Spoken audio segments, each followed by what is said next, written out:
Namaste and welcome to another insightful episode of Global Focus. Today, we dive into a pressing issue that's shaping the future of maritime security, the rise of China's shadow fleet in the Indian Ocean and India's strategic dilemma. As Beijing expands its covert naval presence, what does it mean for India's security and influence in the region? To break this down, we have with us Dr. Adityanjee, an expert in geopolitics and maritime strategy. Dr. Adityanjee, it's an honor to have you with us. Thank Welcome you to very the much show. indeed, Mr. Sinha, for inviting me again on your platform, Global Focus. It's always a pleasure to come back and talk about certain geopolitical issues that are of topical relevance. So thank you once again. Thank you, sir. Thank you so much, sir. So this is a very hot topic currently. So my first question to you, how does China's shadow fleet pose a strategic challenge to India in the Indian Ocean? China is already in an Indian Ocean in a very big way, and this is not a sudden phenomenon. It has been going on for a while. Right. Uh, People need to realize that PLA Navy, in terms of naval assets, is Yeah. the largest navy at this point in time. Oh, I see. PLA Navy controls 770 naval assets. Now, if you look at actually, it's 777. India's naval assets are only 285. Oh, there is a big gap. US Navy's naval assets are 490. And if you look at Russia's naval assets, some people say around 650 or 750 in that ballpark range. In terms of displacement, US Navy is still the largest, technological superiority, number of active duty personnel, lot other parameters. US Navy still remains the strongest. There's no way Chinese Navy or plan, as it Yeah. is called, ELA Navy, can displace US. But plan has a plan, and that plan is to transform it into a modern TSN. Now, TSN stands for Thousand Ships Navy. They are shipbuilding at a very rapid pace. And it's not just one category of ships, it is pretty much everything they are building. In India, there is a kind of debate going on whether we need aircraft carriers or we need SSBNs, nuclear submarines. China is building both. They already have three aircraft carrier. The fourth one is I think its name is Fujian or something like that, is in the construction phase. And they have around, you know, uh, 11 amphibious attack ships. And they have around 72 submarines, whether they are conventional, they are SSBNs or, you know. So sometimes it's not a question of either or. For being a major power, major geopolitical power, superpower, you have to have a blue water navy. So, and these are the assets we are talking about China's navy. China has a huge coast guard, and China has, quote unquote, weaponized the coast guard in a very different manner and uses for gray zone tactics. The number of Coast Guard vessels for China is not public. But these Coast Guard ships are huge for the size of Coast Guard ships. Usually they are much smaller. China has world's largest Coast Guard ship. It's called CCG M, I think 5901. It has 12,000 tons displacement. And These Coast Guard ships are being used in South China Sea, around Scarborough Shoals, and what they, use coercion techniques, so they will blast sound decibels to disorient the, Coast Guard vessels or naval ships of other countries. They are firing water cannons because Coast Guard ships are not allowed to carry weapons, traditional weapons. So they fire powerful water cannons on Filipino ships and Filipino small boats. They block their ways to prevent the supplies. And because in terms of tonnage they are large, they ram into Filipino boats. So that is what they are doing. And if they are doing that in Philippines, what prevents China to deploy actually Coast Guard vessels in Indian Ocean after they get one island from Maldives or two islands from Maldives? So besides plan, you have Coast Guard ships being used in a militarized sense. In 2009, the then president and general secretary of Chinese Communist Party, Hu Jintao, made an official declaration that China is ready for quote unquote a war for preserving China's ocean self-sovereignty. And a law was created that forced or mandated all Chinese naval units or merchant marine ships or fishing boats to be dually capable.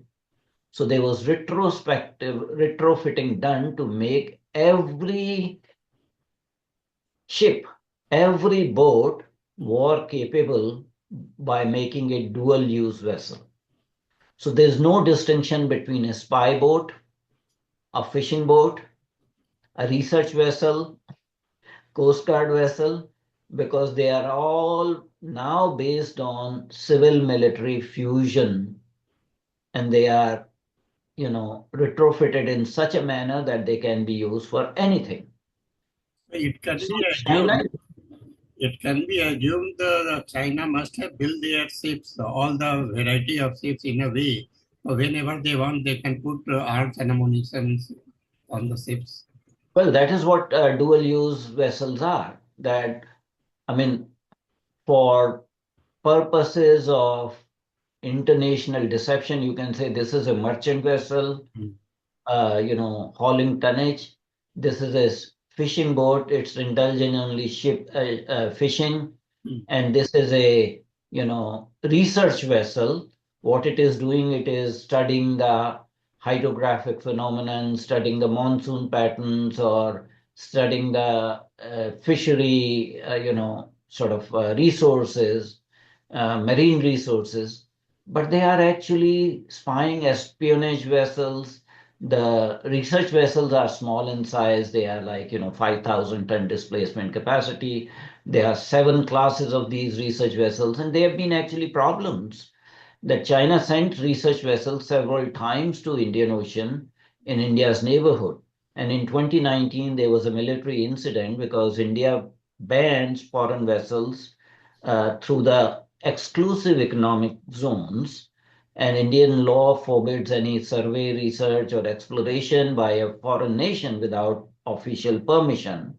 So there was a skirmish, and India had actually turned back one of the Chinese spy vessel that was in, Indian Ocean. Similarly, China sends these so-called research vessels or spy vessels ports in Sri Lanka. They already have Hambantota port, but they will send it to Colombo port, which is very near India. Uh, so India had to work with government of Sri Lanka and tell them not to give permission to Chinese research vessels.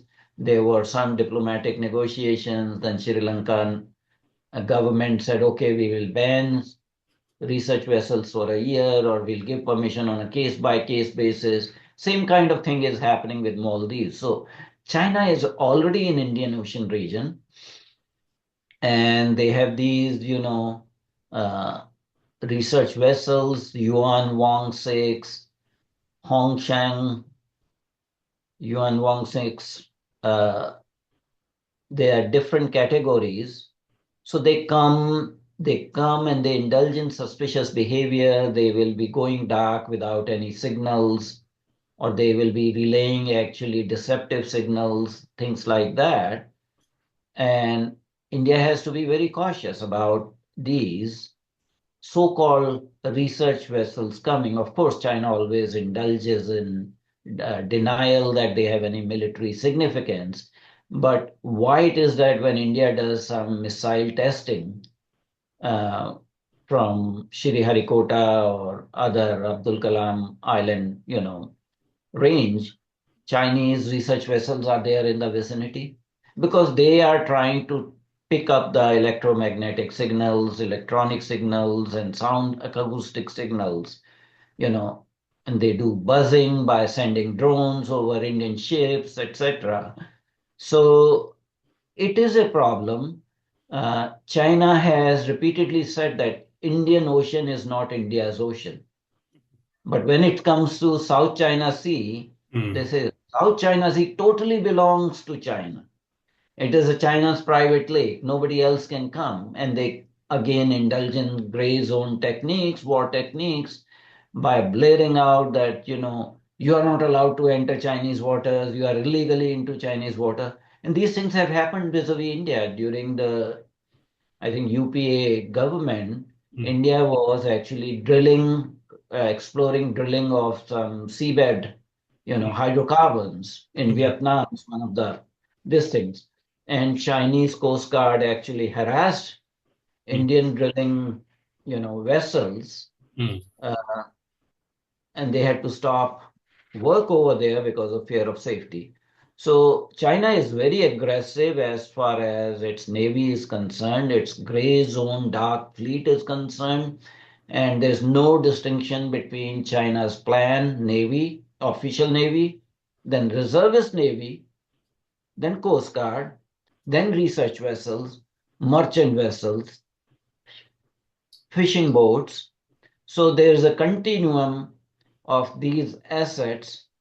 And since China has now bases in Sri Lanka, in Hambantota, in Pakistan, in Gwadar, couple of bases in Myanmar, a Coco Island tri-service base, okay, in Cambodia, they have a naval base now, and Djibouti, they got a naval base. So their presence in and around India and Indian Ocean is very strong.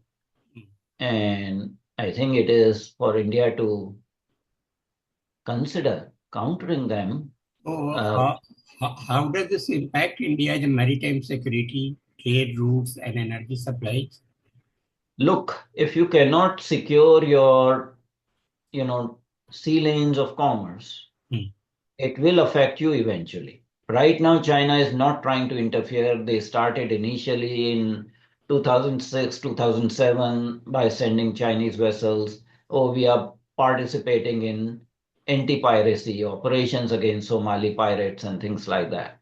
Hmm. But they are gradually building bases, naval bases, and it will be dangerous for India's maritime security. I mean, it is a child's guess, if Chinese naval vessels are, around India, whether it is in Maldives, whether it is in Sri Lanka, they have a submarine base now in Bangladesh, used to be called Sheikh Hasina submarine base or something like that. Uh, it is going to affect India's security. And when push comes to shove, these will be activated. So we have to be very cautious. So, do you think the Indian Navy is adequately prepared to track and counter the disguised Chinese vessels? They are doing it, but our limitation is resource crunch. When you talk about China, you talk about volumes. The size of their naval assets is three times the size of India's. So it's a question of, how much resources do you have? India traditionally was a shipbuilding country, you know, during Chola's time. We used to build huge ships, which used to do for seafaring up to Filipinos, Indonesia. And now the situation is that Indonesia has more ships than India. So we need to focus on our domestic shipbuilding industry, whether that is for merchant vessels or whether it is for naval these things. And yes, Navy's budget needs to be continuously enhanced. And this silly debate whether we need an aircraft carrier or we need actually SSBNs, I think this is a silly debate. We need both. Then people say, where will we get the resources, fiscal resources? It's a question of prioritizing the fiscal resources rather than giving freebies to people who can jolly well work, rather than giving continuously free rations to 80 crore people, irrespective of means testing. By eliminating corruption in the national, system, there is a way we can do, allocate the budgets. And you say that we don't have shipbuilding capacity. You can do two shifts or three shifts in each dock where you are building ships rather than just one shift. You can have round the clock production that will provide employment to the workers. You will be able to employ more workers, so it will percolate down. So prevent and stop wasteful expenditures, prevent and stop giving freebies, nationally and at state-wise, because it affects the defense preparedness, because our defense budget is not up to the mark. So what do you think the China's future plan for the Indian Ocean? China wants to control Indian Ocean. China is a trading country, and majority of the tonnage goes through Indian Ocean. China has certain choke points, but beyond that, they want to control Indian Ocean. They also have plans for deep seabed mining in Indian Ocean. And that's why they keep on harping that Indian Ocean is not India's ocean. They want to be the dominant resident maritime power in the Indian Ocean, displacing United States. And at this point in time, it is for India to step up to the plate and increase our strength of our naval fleets. So should India lead an anti-shadow free coalition with Quad or other allies? Well, everybody is concerned about China's naval expansion and maritime possibility of hegemony in Indian Ocean. And that's why you have Quad countries collaborating. That's why you have India and France collaborating. Although France is not part of the Quad, but France is a naval power in Indian Ocean. They have a couple of islands, La Réunion and West, I think New Caledonia, something like that. They have naval bases there. So besides United States, France is very, very keen. Similarly, other Quad members like Japan and Australia are very concerned about China's increasing maritime hegemony, because besides Philippines, Japan is also being subject to the same gray zone tactics by Chinese Navy, just like Taiwan is being subjected to encirclement, blockade, uh, threatening the naval personnel, uh, making arbitrary lines, strengthening up China's judicial system, and making everything under China's hegemony. So there are countries that are concerned, and yes, India is working with them. We do joint naval exercises, the Malabar series of exercises we do with other countries. These are multi, it's not just Quad nations, but sometimes other nations also participate in these exercises. So that is fine. But ultimately, when you have a war situation, it's you who makes that decision. Yes. You have to be self-reliant in case of a war. Mm. So we have seen in our northern border, just like China does salami slicing Mm. on the land border, similarly in the maritime domain, at least in South China Sea, they have done gradual weakening of claims of other Southeast Asian countries and built up new islands, militarized those islands, drawn up artificial lines, 9 dash line, 10 dash line, all that kind of thing. And basically, they say entire South China Sea is theirs. Nobody else has an exclusive economic zone of 200 nautical miles. So that's a problem. And if they can do that, in South China Sea, why will they not do in Indian Ocean when they are trying to become a resident power in the Indian Ocean region by, building up naval bases and trying to claim land, zones for deep seabed mining from United Nations. Uh, these are not good activities. So, does India lack a counter strategy to China's growing presence in this Indian Ocean? Like all things, Hmm. India's response is somewhat weak. We presume a lot of things. We keep on wishing things don't happen, but we don't take strong actions. And we are letting an asymmetry develop between Indian Navy Hmm. and PLA Navy. I think letting that asymmetry being done is not in India's favor. And for that matter, you need more budgetary allocation to Indian Navy. You cannot match China vessel by vessel. You cannot match China, submarine for submarine. But you need to have a very strong domestic shipbuilding capabilities. We are stuck at two aircraft carriers. One of them is imported from former Soviet Union, Yeah. uh, Admiral Gorshakov, Yeah.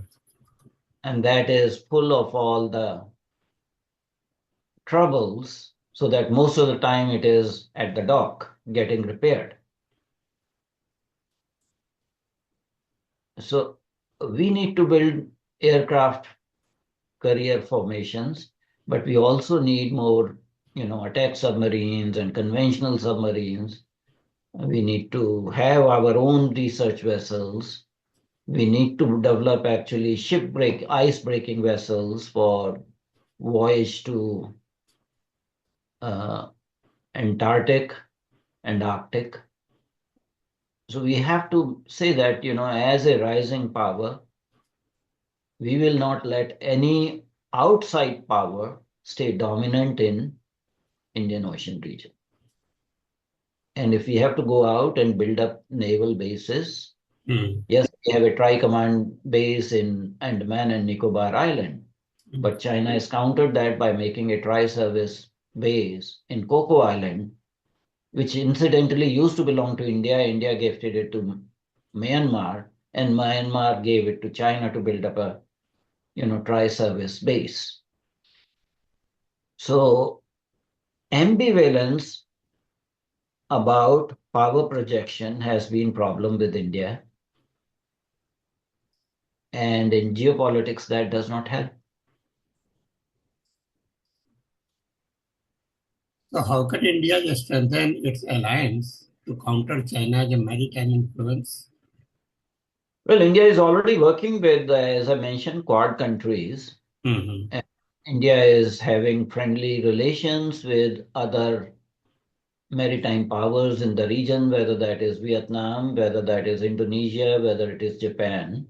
So India is working with France also, but ultimately it comes to building your own navy. And I would like to see a blue water Indian Navy Mm. that is second to none. Second to none.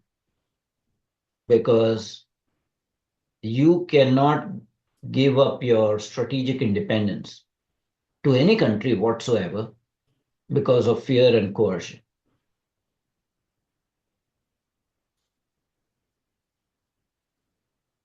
In an ideal situation, I would like India to have at least 6 aircraft carrier formations domestically built.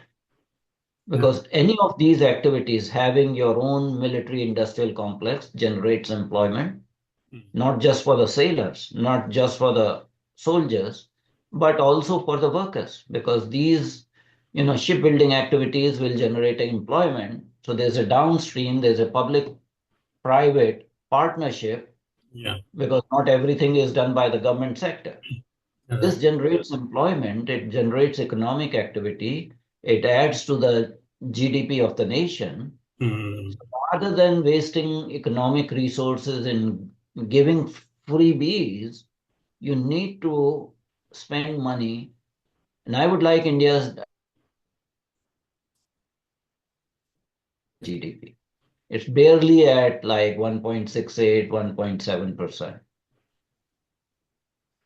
And what do you think about this Sagar doctrine of India in countering Actually, China? Sagar doctrine has been now revised and become Mahasagar doctrine. It's in the recent visit to, I think, Mauritius, I believe, the Prime Minister had enunciated the Mahasagar doctrine. Yes, these are symbolic things when you are working with the coastal states or littoral states to develop cooperation. There is another instrument which is IORA, Indian Ocean Regional Association, which has 23 countries participate. Those are more for civilian purposes, merchant marine purposes, and not so much of military significance. But yes, it's a joint collaborative effort kind of thing. Mm. So you are using Ocean for growth of all the littoral states, Mm. all the coastal states, rather than. So that's a very positive thing, but it does not so much have maritime, geopolitical significance, although it helps us. The Saga doctrine or Mahasagar doctrine, as it has been revised now, uh, it's good.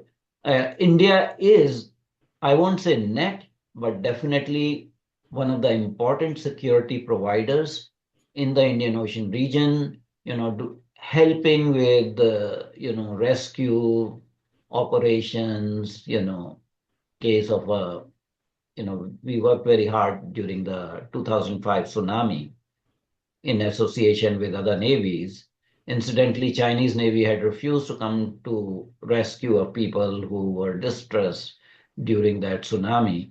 So India has a track record of helping other regional littoral countries in case of need. And all these things are good, but ultimately it comes to hard power. Mhm. Mm. So, can India's economic investment in Africa and South Asia challenge China's Belt and Road Initiative? It will definitely, yes. In fact, as we see, the Belt and Road Initiative is fumbling quite a lot because the way it was conceptualized, it was Chinese debt threat diplomacy and economic colonialism. And pretty much all the countries in Africa are realizing that, they've trapped into this kind of thing. Similarly, Malaysia in last few years, last 5, 6 years, both under Anwar Ibrahim as well as his predecessor, Mahathir Mohamad, had cancelled some of the railway line projects because they felt it was too expensive. So everywhere, Chinese investment is being considered actually a problem rather than because it does not help the local economy. Same thing is happening in Balochistan, in Gwadar, because they bring their own workers, their own engineers, they don't hire local people, and you are giving compounded interest at 7 or 8% return on the investment. Mhm. Uh, so it is pure, simple Chinese mercantile colonialism of all these countries, whether they are in Africa, whether they are in Southeast Asia, or whether they are in so-called South Asia region, whether it is, you've seen what happened to Sri Lanka. They had to cede Hambantota port to China. Uh, then there's an international airport where no airline is coming or going. Same thing has happened at Gwadar International Airport, where there's an international airport, but there's no airline coming over there. The Gwadar port does not have any tonnage moving around as was predicted. So these are all Chinese naval military assets, and people are realizing that. Fortunately, when India goes anywhere, we do not put this kind of, debt diplomacy, So I and we have don't have. one question left. I have 5 minutes of time left also. So what Mm. lesson can India learn from China's naval expansion to strengthen its maritime power? I think first thing is that you cannot neglect your maritime domain. China did that for a while, actually. China used to be had a big naval fleet in 14th century. Then the Ming dynasty banned going to ocean. So for a period of time, centuries, China's naval journey was curtailed. And after this Communist Party took over, they started paying attention, and they actually did a lot of catch-up growth. So catch-up growth is possible. China is a living example of catch-up growth in naval assets or navy. Chinese navy suddenly in 30 years time became the navy with largest number of naval assets, almost 777 ships. 2009 they by decree, presidential decree, asked for every merchant vessel, every civilian vessel to be retrofitted for military use. We can do things like that. Definitely, we have to accelerate learning from China's example and not say that we don't need this at this time. Because when the time comes, you won't have time to build up Yeah. these.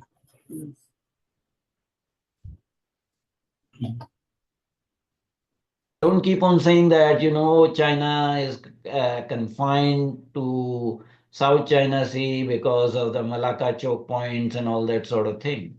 Because they are doing alternative things. They are taking land routes either by Balochistan, CPEC, or by CMAC, Hmm. or by, talking about Kra Canal, which has never been built, but by a land bridge between across the Thailand peninsula.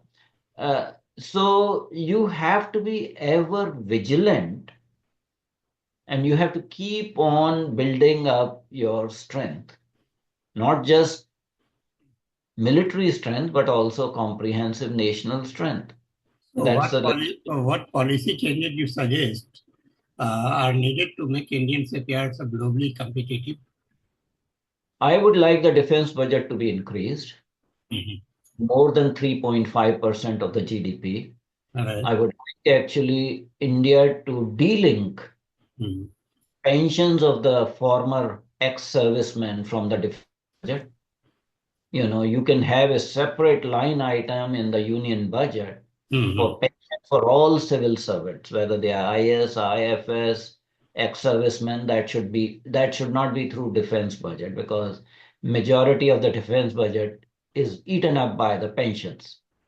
Uh, I would like, this Agniveer scheme to be strengthened, because this will give you more return in the long run. It can become a feeder scheme Mhm. to all kinds of security forces, whether they are central, whether they are military, whether they are, homeland security or industrial security. It can become a feeder service, and it will keep our forces forever young without having a burden of pension forever. It will also create actually leaders in the civilian field who have 4 years of military experience. I see. And so those So, are the kind of things I would like to do, and I would like our domestic military industrial complex to be strengthened. I would like round the clock actually activity under Atmanirbhar Bharat scheme for defense production. Government has done good thing by putting certain defense mm, armaments at a negative list. I mm. mean, there's no need to buy rifles from abroad or ammunition from abroad when your own ordnance factories can make those kind of things. So, So can India use economic diplomacy to weaken China's naval dominance in the region?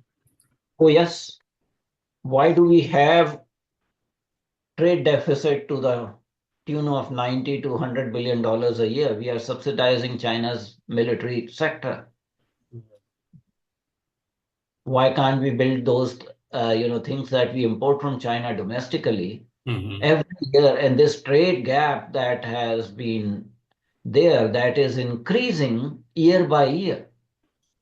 So we keep on talking about that, but we are giving more money to China to build up their military against us. The trade gap has to go. You need to put either tariffs or restrictions or prohibitions or whatever you need to do.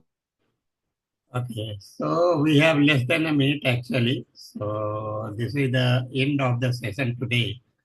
So that was an eye-opening discussion on China's growing naval ambitions and India's strategic challenges. A big thank you to Dr. Adityanjee for sharing such deep insights. To our viewers, if you found this discussion valuable, don't forget to like, share, and subscribe to Global Focus. Stay tuned for more hard-hitting analysis on India's strategic interests. Until next time, stay informed, stay aware, and keep questioning the narratives.